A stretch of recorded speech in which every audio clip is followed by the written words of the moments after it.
کہ اس سال جو بھل صفائی کے لیے جب نہر کا پانی روکا گیا، لاہور کی بات کر رہا ہوں، تو آپ کی اطلاع کے لیے عرض ہے کہ اس میں تقریباً 60 کلومیٹر کے اندر قرآنی اوراق نہیں، کتابیں نہیں، پورے کے پورے قرآن مجید کے نسخے جو ہیں وہ وہاں سے نکلے، سورج کے پانی میں لت پت، گٹروں کے اندر سے، یہ سارے جو اس کے ساتھ ملحق ہیں اس میں سے.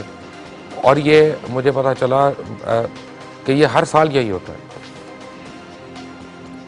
اور پھر جب مجھے پتا چلا کہ جتنے ہمارے ناشر ہیں یا پبلشرز ہیں جو قرآن مجید چھاپ رہے ہیں یہاں پہ، انہوں نے اس کو اتنا گھنونا ایک کاروبار بنایا ہوا ہے کہ 35 گرام کے کاغذ کے اوپر قرآن مجید چھاپ رہے ہیں، جبکہ 1973 کا میرے پاس ایک ایکٹ ہے جو ذوالفقار علی بھٹو کی پارلیمنٹ نے دیا تھا اس وقت، کہ منیمم گرامیج جو ہے قرآن مجید کی چھپائی کی وہ 52 گرامز ہوگی، کیونکہ اس کی وجہ سے پھر وہ ٹیئر نہیں ہوتا، خراب نہیں ہوتا، پھٹتا نہیں ہے، اور آپ اس کو ضائع کرنے کا نہیں سوچتے یا ڈسپوز آف کرنے کا نہیں سوچتے. میرے الفاظ اگر کوئی کمی رہ جائے تو پلیز اس کی معذرت میں کر رہا ہوں. دکھ مجھے اس بات کا ہے کہ 2004 سے سینٹ میں بھی اور نیشنل اسمبلی میں بھی قرآن ایکٹ کے نام سے، قرآن بل کے نام سے بل پیش ہوا ہے.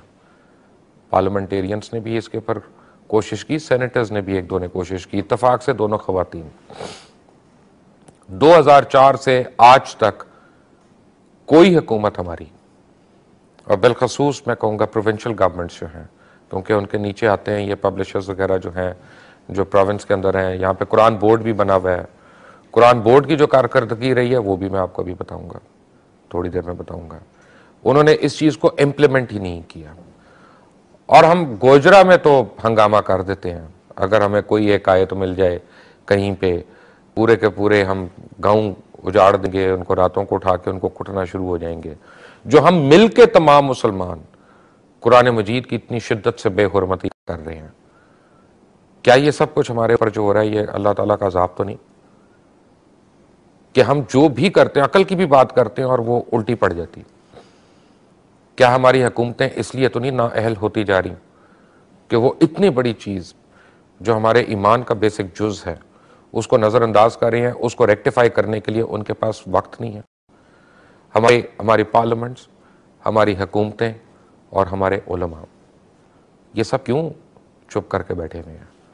آج میرے پاس میں نے ان دو سابقہ سینیٹرز اور پارلیمنٹیرینز کو بھی میں نے دعوت دی ہے، وہ بھی فون پہ انشاءاللہ ہوں گی ہمارے ساتھ.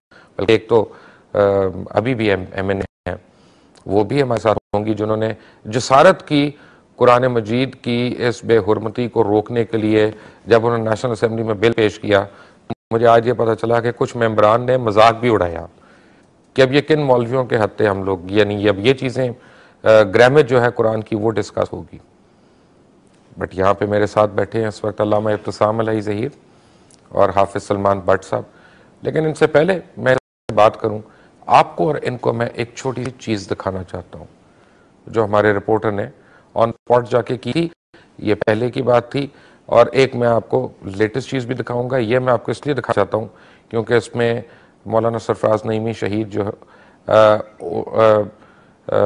ان کا بھی شاید ہم آپ کو سارٹ دکھا سکیں. لیکن پہلے آپ کو میں ذرا لیٹسٹ سچویشن وہاں دکھا دوں. کیا ہے؟ Watch this. Lahore canal 100 kilometre سے لمبی ایک مصنوعی نہر ہے جسے سال میں کئی بار بند کر دیا جاتا ہے. اس نہر میں سیوریج کا پانی بھی ڈالا جاتا ہے. جب اس کا پانی بند ہو جاتا ہے تو پتہ چلتا ہے کہ اس گندی اور ناپاک مٹی میں قرآن حکیم کے نسخے کثرت سے ملتے ہیں جنہیں 10 برس سے ناظم الدین اپنی ٹیم کی مدد سے نکالتے ہیں. یہ کاروباری شخص اپنا سب کچھ بھلا کر روزانہ اپنی اس خود ساختہ مقدس ذمہ داری نبھاتے ہوئے نہر کے کسی ایک ٹکڑے کو پکڑ لیتا ہے جہاں سے منو خستہ حال شہید قرآن نکالتا ہے. میں کیا بیان کروں؟ ایز اے مسلم میں کہتا ہوں یا اللہ یہ اس عذاب سے پوری قوم کو بچا، مجھے بھی بچا، اس پوری قوم کو بچا. لیکن حالت یہ ہے کہ اللہ کا نام گندگی میں سے آپ نکالیں یا کیچڑ میں سے نکالیں.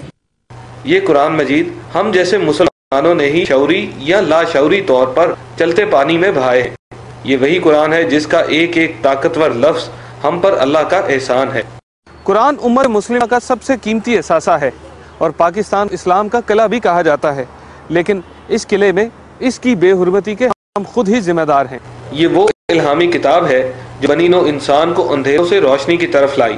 ناظم الدین قرآن مجید کے ان شہید نسخوں کو روزانہ بوریوں میں بھر کر اپنے گھر لے جاتے ہیں، جہاں انہیں پھیلا کر صاف کرتے اور سکھا کر پاک کرتے ہیں۔ دھونے کے بعد اس میں سے مہینہ مہینہ سمیل نہیں جاتی، بدبو اس میں رچی بسی رہتی ہے۔ یہ بہت بڑا المیہ، ساری قوم کو معافی مانگنی چاہیے اس بے ادبی پہ۔ یہ قرآن کا خادم مصنوعی ندی نالوں کے سیوریج والے پانی میں قرآن آیات کو بہانے کے خلاف ہے، جس کا واحد حل قرآن مجید کے اچھے کاغذ پر اشاعت ہے، جس کو قرآن بورڈ کی اجازت کے مطابق ری سائیکل کر کے نیا کاغذ بنا لیا جاتا ہے۔ مگر ابھی تک زیادہ تر قرآن جس کاغذ پر چھپتا ہے اس میں پلپ نہ ہونے کی وجہ سے دوبارہ استعمال میں نہیں لایا جا سکتا۔ قرآن مجید کی ایک ہی اور اچھے کاغذ پر اشاعت کو لے کر ناظم الدین نے ہر